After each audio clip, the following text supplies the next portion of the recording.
Hi everyone, I'm Ken from CryptoTradingKS. If you're new, welcome, and welcome back, KS family. Let's run the numbers. Bitcoin currently down 0.81% to 43,151. Ethereum down 3.53% to 34.25. From my 30 plus years in financial markets, I explained the smart money mindset to assist you to be more of a financial blessing to yourself and those you love, gaining real wealth in the process.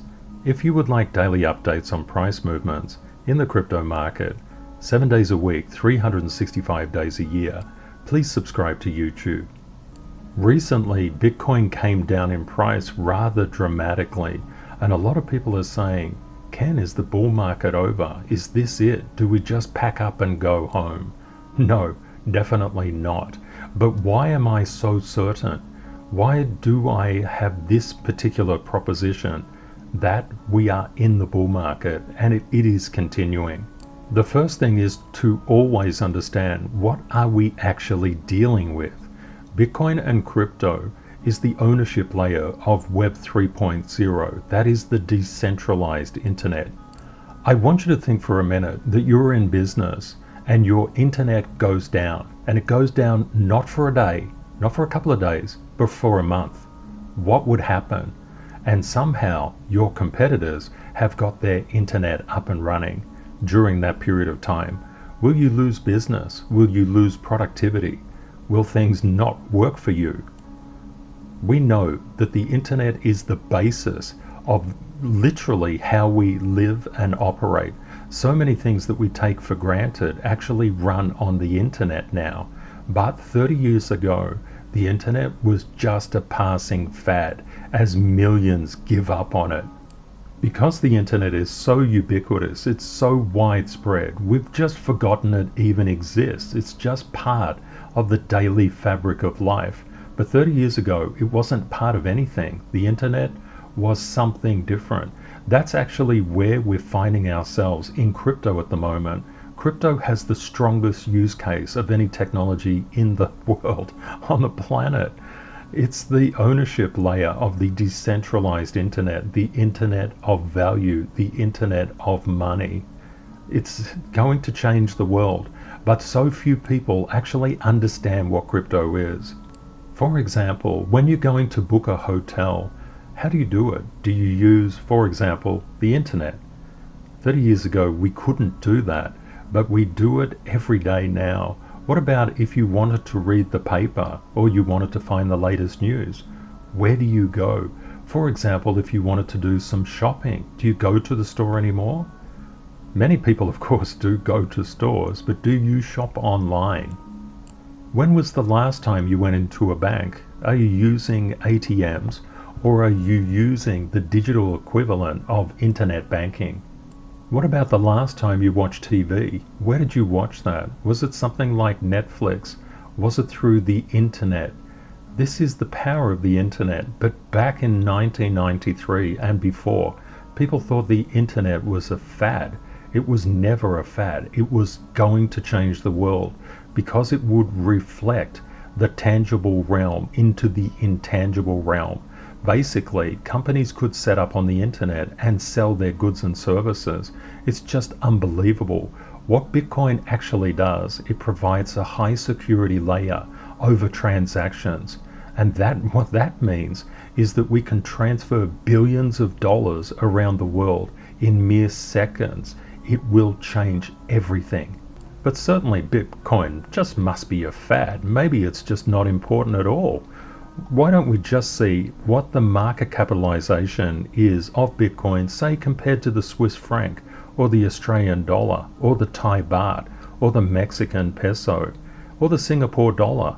Bitcoin right now today is worth more than the Thai baht. It's worth more than the Mexican peso. It's worth more than the Singapore dollar, than the Swedish krona. Just think about this. This is backed. This is an absolute vote of confidence in Bitcoin, and Ethereum is not far behind. You can see Ethereum has more locked value in it than what the Turkish lira does, or the Norwegian krone. It's just amazing to actually think how big these cryptos have become in such a small period of time. And people literally don't even know what they are. Some, of course, do, but they're the minority. The minority understands this, that Bitcoin is going through exponential growth, and it will continue to go through exponential growth. We're just literally getting started in terms of adoption. What is going to happen as we colonize space and as we actually move to a fully monetary digital structure is incredible change. And Bitcoin is one way that change occurs, and it also protects people from central bank digital currencies. We can see that the institutions, public and private companies, and even countries are starting to adopt Bitcoin. And of course, Bitcoin is just the poster child of crypto. It's the original crypto. How much have people put into it? Just a mere $64.76 billion. What institutions know that retail investors do not know is that Bitcoin is scarce. There's only ever going to be 21 million of them.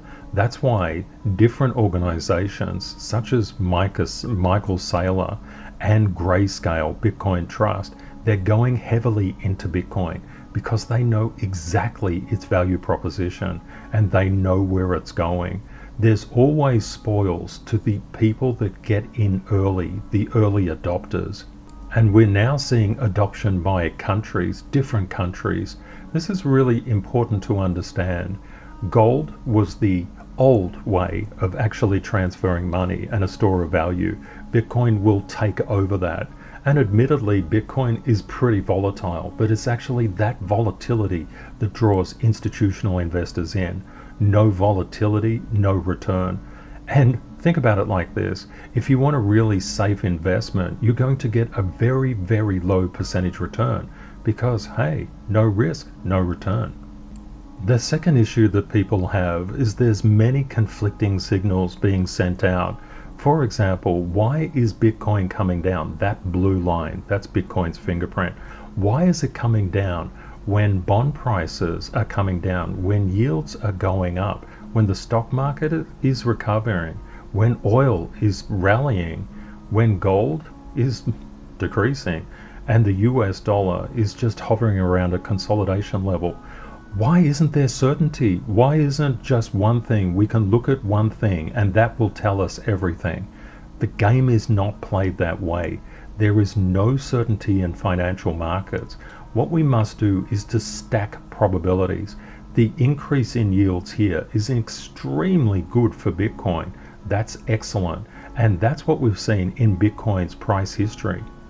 We've also caught a level of support with the downplay in the NASDAQ.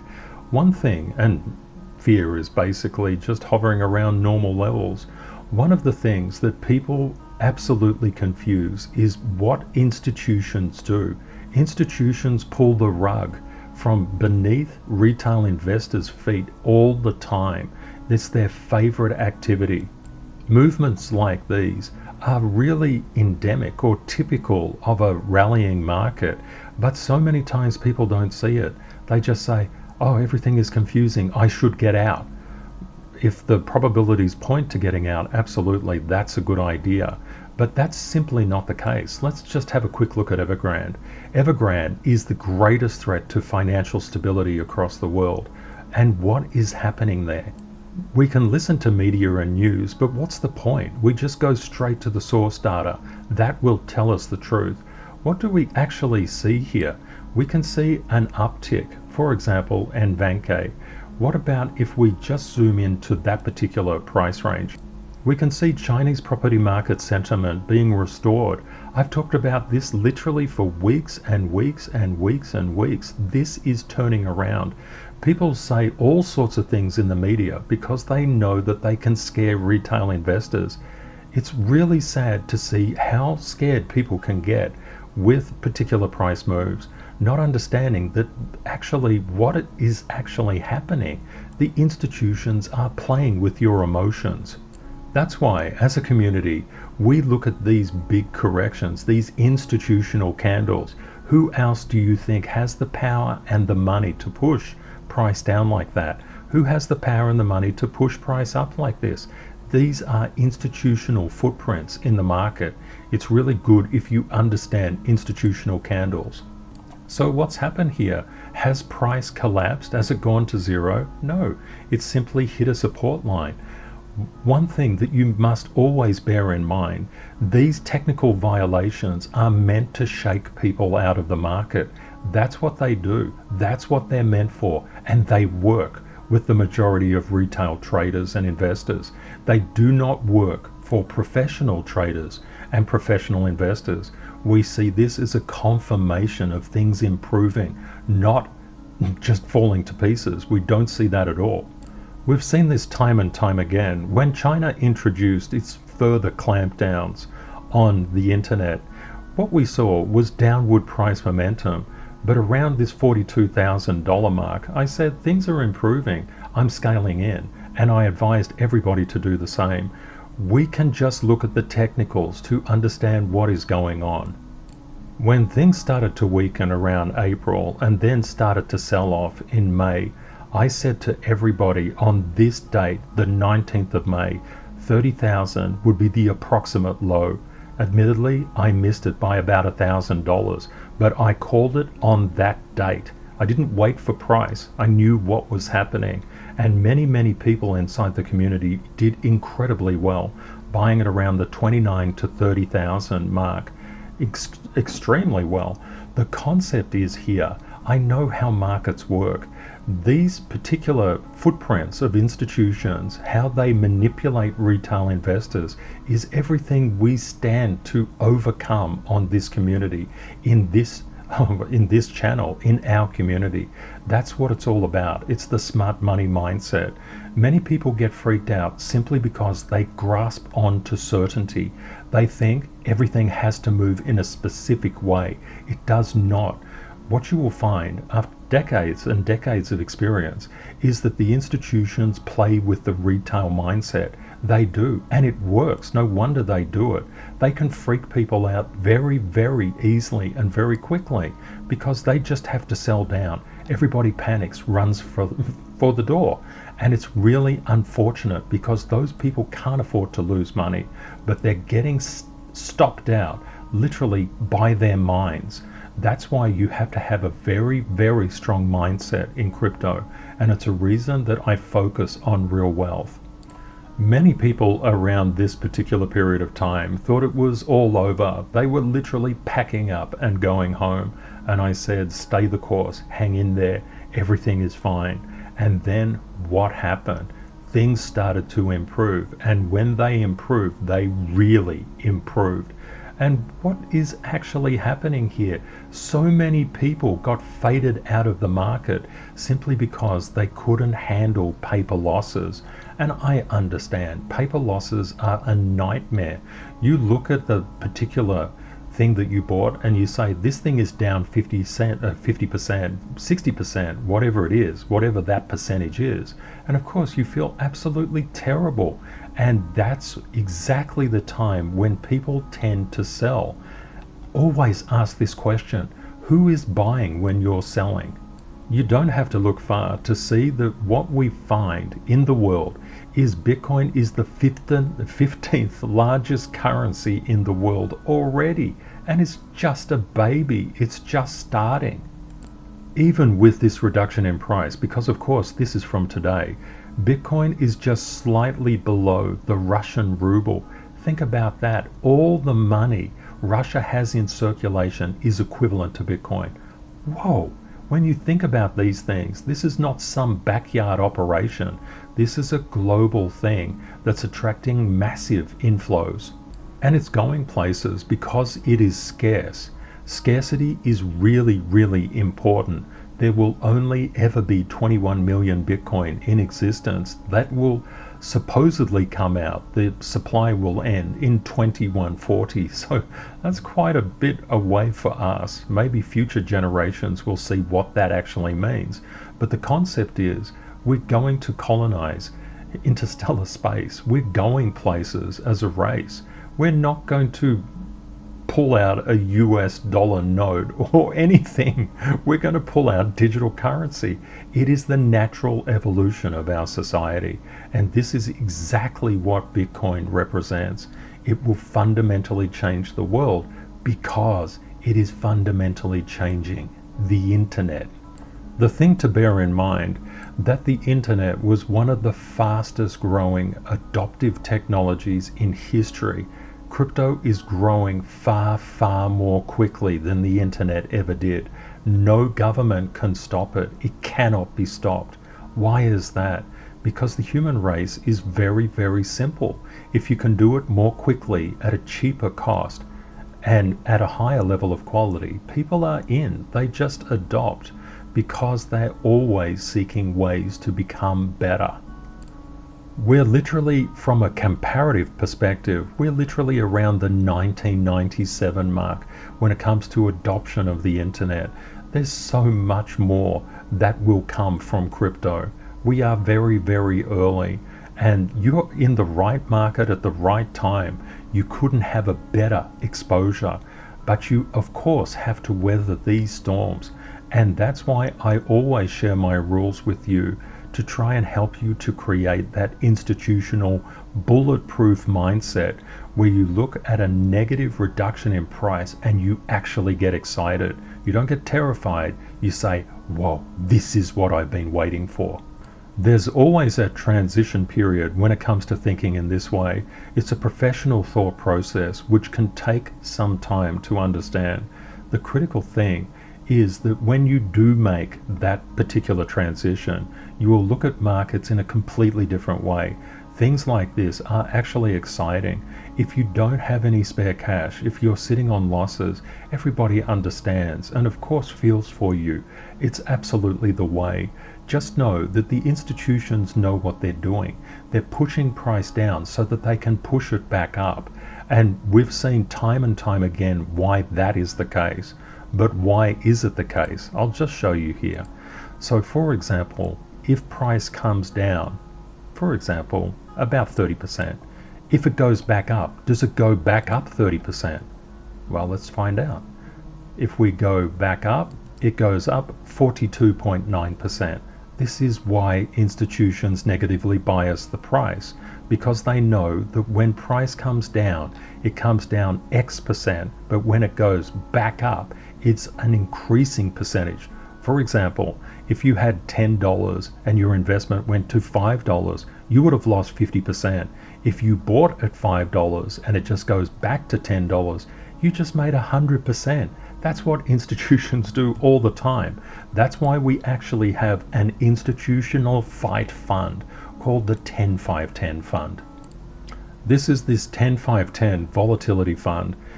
It only exists in Zone 3, in Zone 1 and Zone 2 of chaos zone analysis, and these are just the 4 stages that all investors and traders progress through to become consistently profitable and attain real wealth.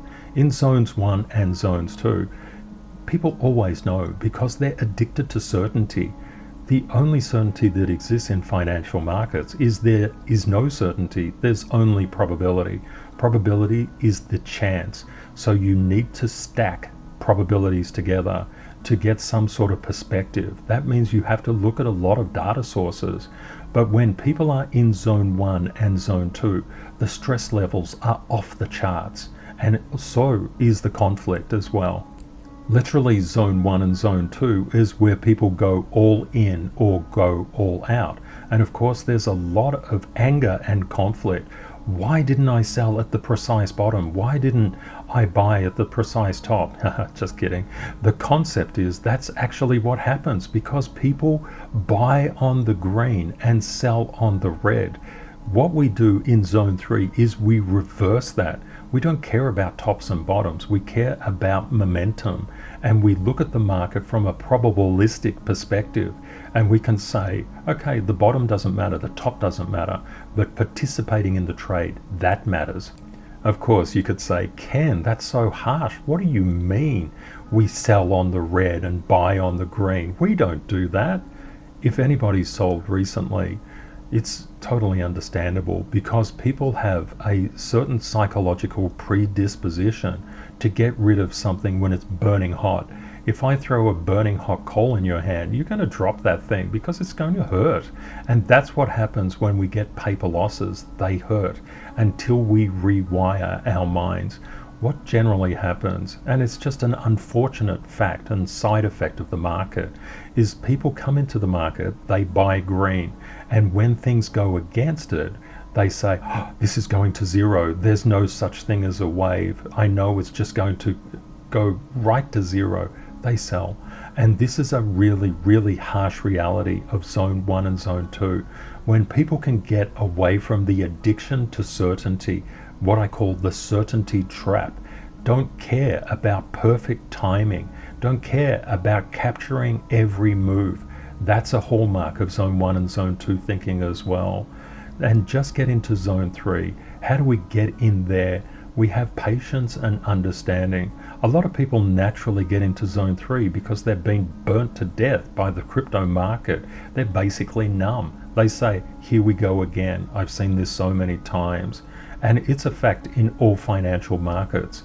But there is a way to get there by rules, not having so much stress, having patience, because everything takes patience. You don't get your degree in the first lecture. For example, you don't get your promotion when you just turn up to work. You don't get married on the first date. Well, maybe some people do. But what I've seen in our community is beautiful progression. Many, the vast majority of our community have or are moving into zone 3 and zone 4, which is just fantastic. This is all about stacking probabilities. Of course, on days like yesterday, when there was so much blood in the water, so to speak, many people got freaked out. This is just institutional play. What we do is that we look across the market. If everything is going okay, we've got all our ticks, we say we ignore what's happening with daily price action and we just use it for our advantage.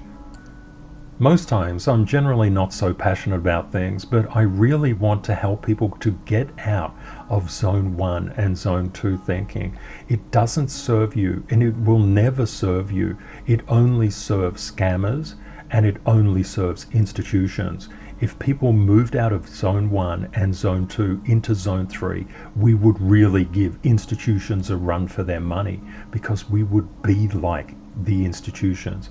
We would think institutionally.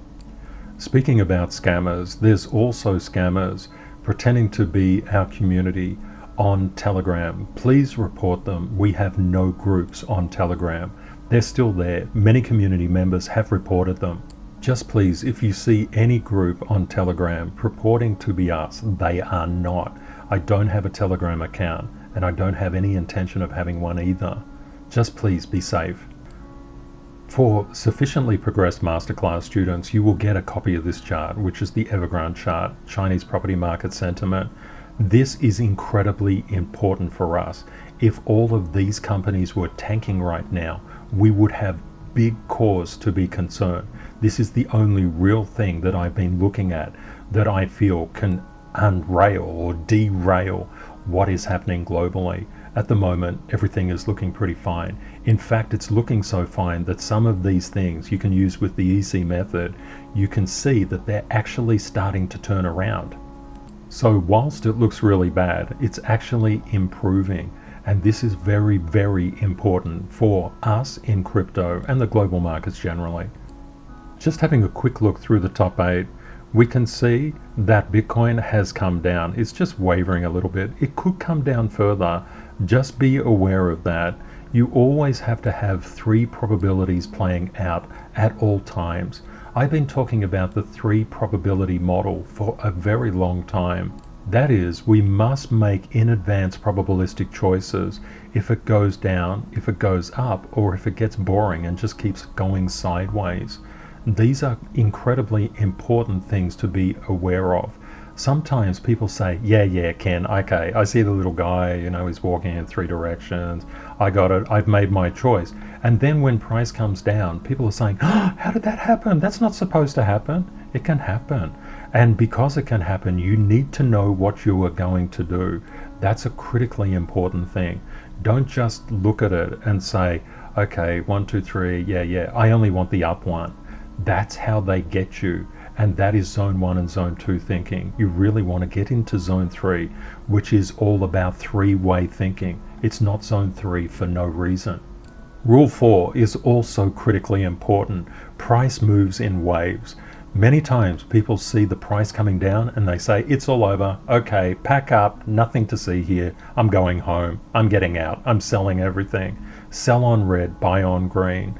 Typical zone 1, zone 2 behavior. And it's horrible. If you think about that, buying on the green means yes, it is going up, but price is always moving in a wave.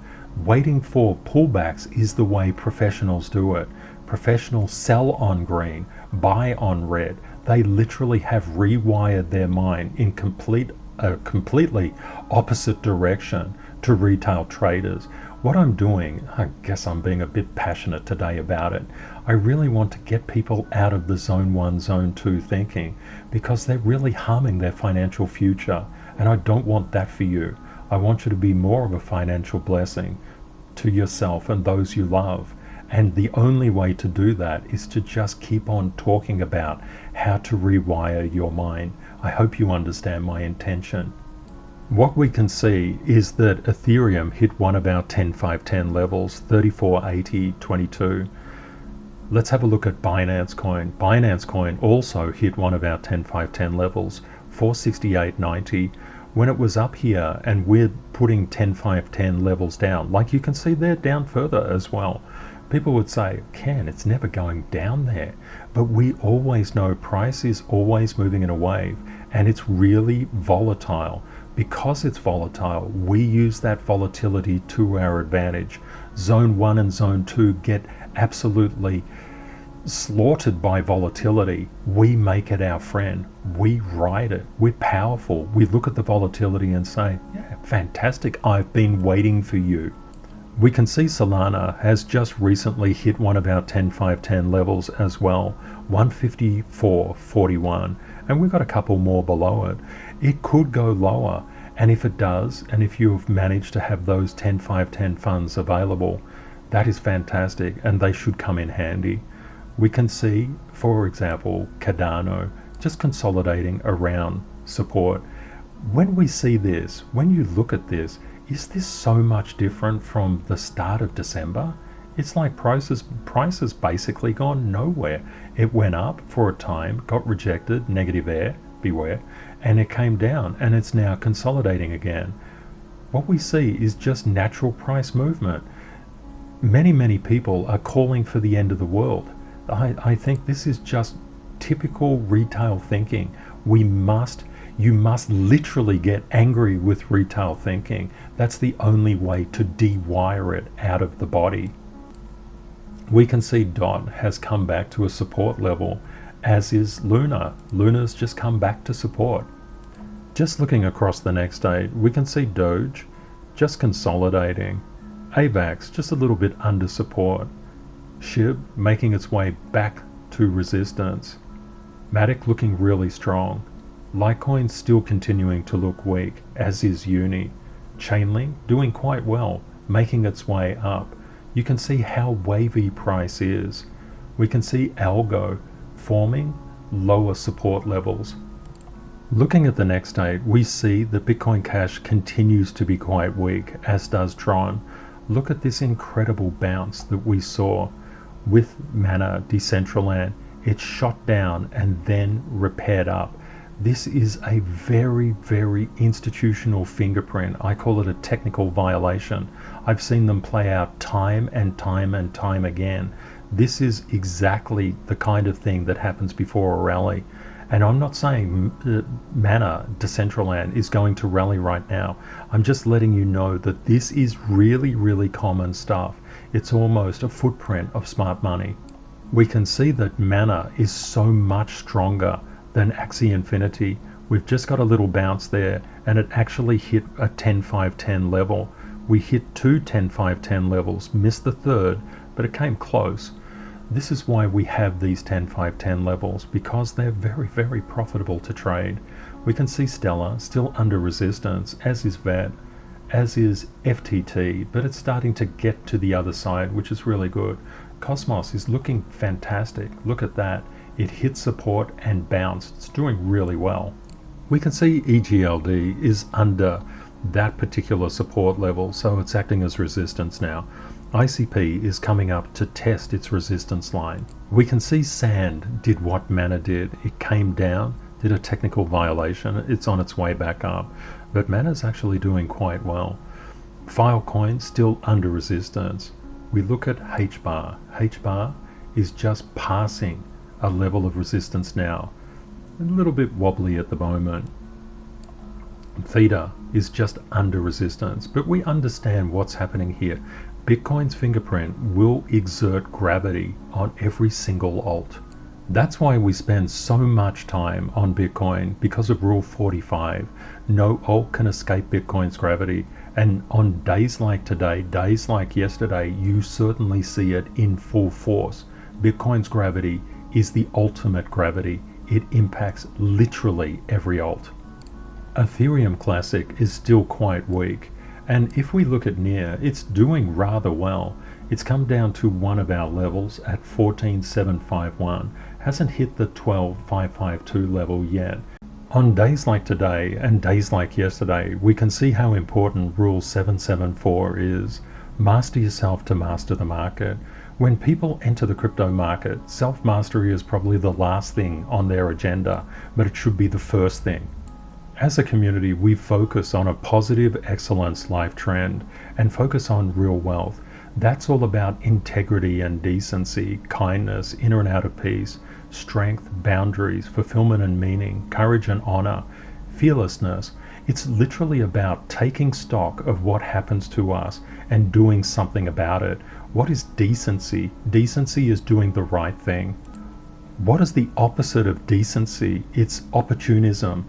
Some people are very opportunistic. Any advantage that they can skim off another person, they will do so.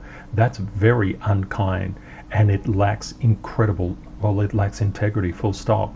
Integrity is doing the right thing, even if no one is looking. It's about owning what happens to us and just learning, going forward and learning about how to do better next time. When people are stuck in zone 1 and zone 2, inner peace and outer peace are literally a fantasy. They can't get there because this takes a lot of forgiveness and a lot of different thinking to move past frustration, pain, blame, shame, guilt, all of those things that we all experience as human beings, and actually look to a different perspective. As the masterclass students know, because they're probably in the real wealth section, life throws tests all the time. And if you pass those tests, you get elevated. If you don't, you get demoted, you get penalized, not by other people, but by life. Life is consistently testing us if we deserve promotion or demotion. What my advice is, if you've not actually achieved the results that you want to out of life, focusing on these real wealth components and passing the tests every day to have more and more decency, more and more integrity, more and more kindness, strength, boundaries. There's a really interesting dynamic between kindness and boundaries. Having kindness doesn't mean that you let people walk all over you. Far from it. You can put in boundaries and say, no, you're wrong. I don't agree with you. That is completely fine, so long as it's done with integrity and decency and kindness. Putting a boundary in play is never a problem. We had an incredible discussion in the comments on YouTube. Just beautiful. We were talking about forgiveness, and Flamingo said something really, really good. First of all, Flamingo said, we don't panic about the sea of red. Everything is on sale. This is the level 3, zone 3 institutional mindset. Well done, Flamingo. And of course, I know that many, many people in the community have that concept as well, which is fantastic. When we're talking about forgiveness, Flamingo said, often Flamingo's thought that letting someone off the hook was forgiveness, and that Flamingo needed to carry that burden and was unable to forgive even myself. Understanding how to forgive can be really, really tricky, because forgiveness is never for other people. It's for you. It's really, really personal, and it's all about, as Flamingo said, releasing ourselves from hurtful thoughts and emotions. It's literally about disconnecting the linkage that you have with whatever event caused you pain in the past, but retaining the lesson. It's very, very good what Flamingo says. Flamingo is always incredibly insightful. Thank you, Flamingo, for all your contributions to our beautiful community. Steve said, mastering yourself is not easy, but once you do, there's a different world out there. Absolutely, Steve. It's magnificent. Simple E, thank you for your comment. Simple E said, I quoted in the masterclass, you release the past to have a future. Literally, that is what forgiveness is. You release the past, and that actually enables your future. So many people get stuck in the past and they cannot move on. I've known personally of a couple of people that have had relationships go sour. They've held on to it for decades and decades, talking about the ex-partner. Not good, not good. Something I take advantage of. So basically, Simply is saying that forgiveness is something that she takes advantage of when she experienced difficulties, and that is absolutely sensational. Dropping that emotional baggage is really important. Learning from it, of course, is really critical. And as human beings, we don't like when we're hurt, and we try to remember it so we don't do it again. Thank you to Cass, some 10-5-10 orders filled. Well done, my friend.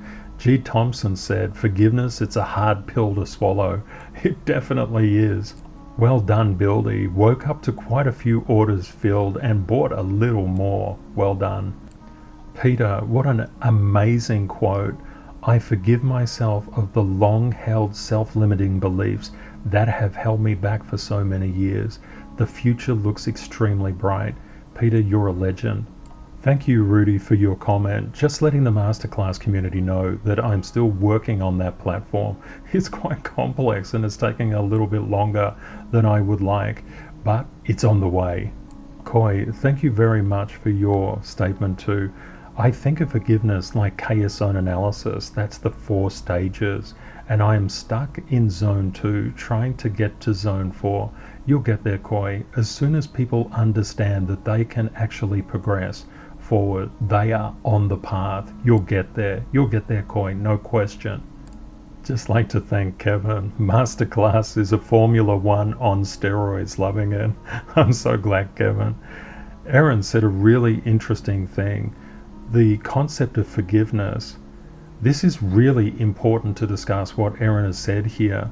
The concept of forgiveness is never ever about blame or full responsibility either, Erin.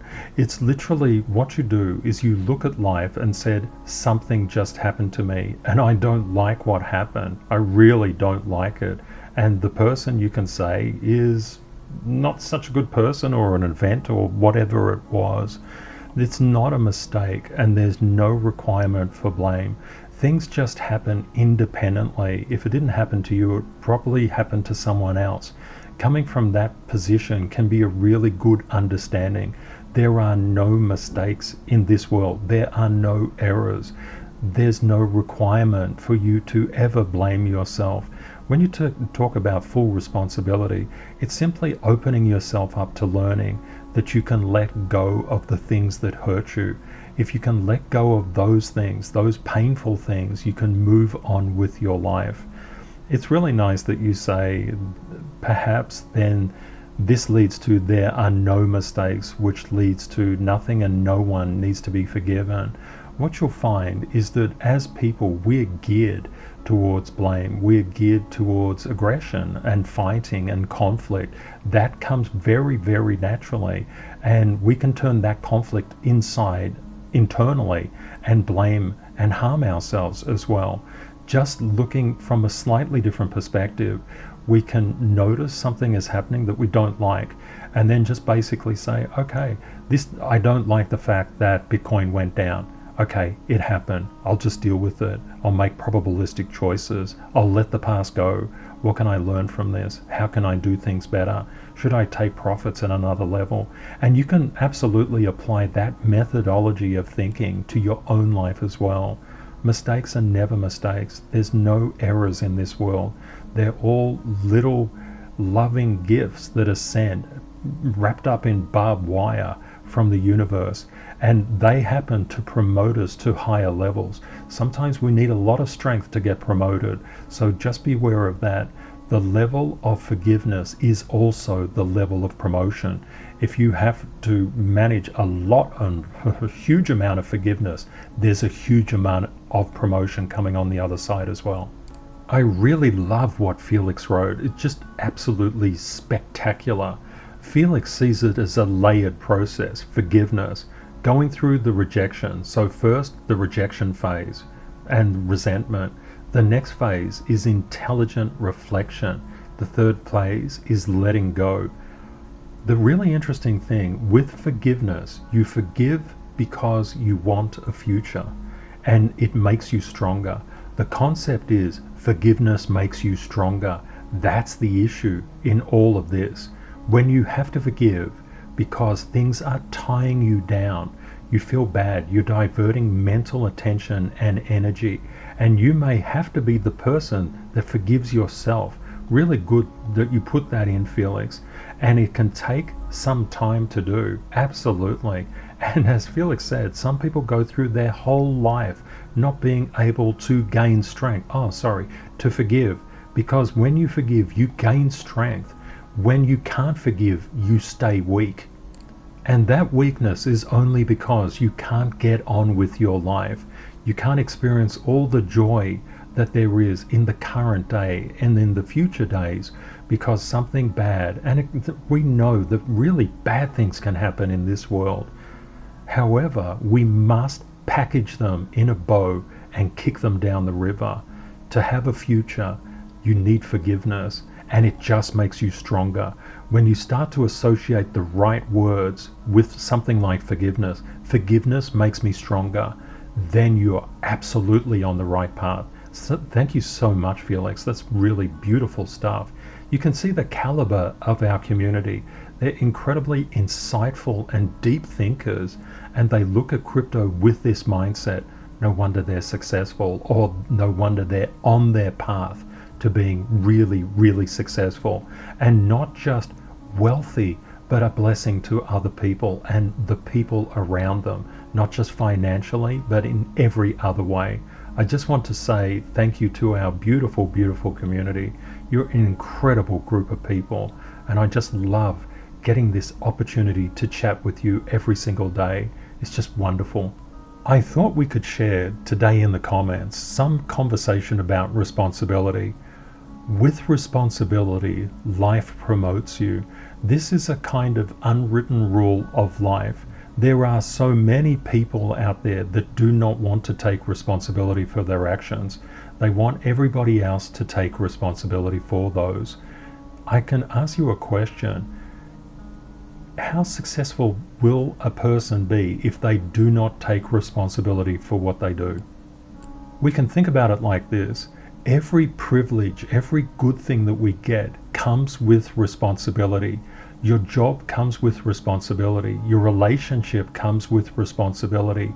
Your trading comes with responsibility. Everything comes with responsibility. If you don't take responsibility, you will lose the privilege. This happens time and time again. That's why I put a jigsaw piece here. The jigsaw piece of responsibility is a critical component to the real wealth jigsaw puzzle. Responsibility is very important. I've been a constant student of people from a very young age. There were many reasons for that, but I always noticed the people that stepped up, that took responsibility, were very lucky in life. There was no luck. They were just obeying a life rule about responsibility. Responsibility promotes you. And when we talk about promotion, of course, we're not talking about any job or anything like that. Life is always sending you tests every single day. And if you pass those tests, you get promoted. If you don't pass them, you do get demoted until you learn. Oprah said something really interesting that I will never forget. She said life starts with a pinch, and then it's a poke, and then it's a slap, and then it gets all the way up to death. It's a really interesting concept. What actually happens in life? Life wants you to succeed. Life wants you to get stronger. Without responsibility, you cannot achieve the greatness that you are destined to achieve in this world. Responsibility is really critical. And if people are responsible, but they make others responsible when they are responsible, they actually have a lack of decency and integrity. So you can see responsibility also impacts integrity and decency as well. Failing the responsibility test that life throws at us all the time is actually a cascading problem, and it leads to what Oprah talks about, the pinch, the punch, the poke, the punch, and all the way up to death. It's really important, a very, very important concept, responsibility. It is definitely the price of greatness. Just a curious thing, you know from the film Spider-Man, with great power comes great responsibility. People are never given great power without having the capability to be responsible. If they're not responsible for themselves, they can never be responsible for other people. Some people always wonder why they're not further ahead. Responsibility can be a really, really good thing to look at. I'd love to hear your thoughts and your comments. We have such an amazing community, very deep thinkers. It's just wonderful to read your comments.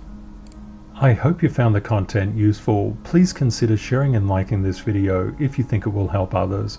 Thank you very much to our moderators for keeping our community safe from scammers. Please say hi and let me know if you have any questions. If you would like daily updates on price movements in the crypto market 7 days a week, 365 days a year, please subscribe to YouTube. I've left helpful links in the description of this video. Please remember, crypto is volatile. Always prepare yourself for the best and worst case scenarios. Reality will likely be between them. Stay safe out there, my friends. Take care, and see you next time. Bye for now.